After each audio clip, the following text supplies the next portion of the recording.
about Vancouver, sort of based in Vancouver, so different subject altogether, I suppose.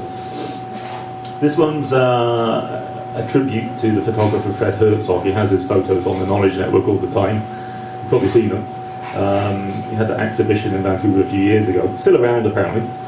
So it's called A Photograph by Fred Herzog, East Hastings, Vancouver, 1958. Three men caught in the black and grey shackles of their working clothes, in Puritan cuts, the fit-brained practical fibres of other centuries that will soon be dead. They are bursting to be born, hands in pockets, slicked back atomic hair, glistening like Pontiac fins, post-depression, post-war, clutching at the rocket vapours of the gargantuan USA. Cosy in the secret pant-leg bulges of their post-empire white man's Canada, as negotiating the loneliness of a fame by association. It can only get better now. These men have paid their dues in bone, in blood, in boredoms, have been but too long beneath restraint of church and state.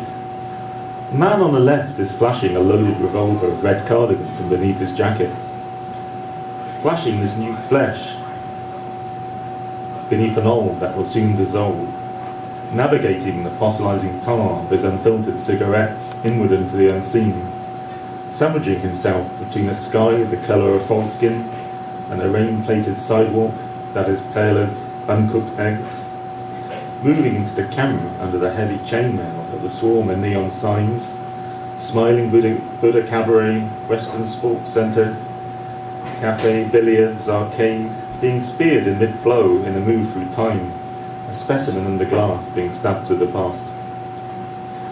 And I'm going to read another Vancouver one. The Last Days of Pompeii.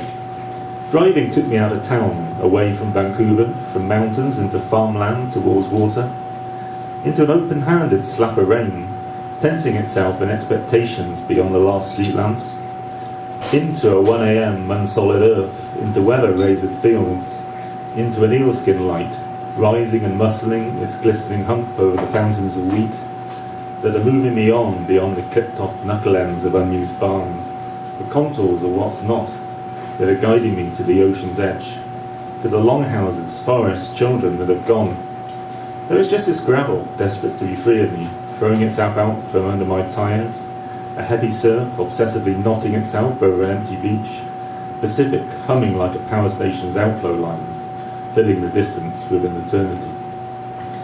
Thanks, and I'm going to move on to some newer stuff.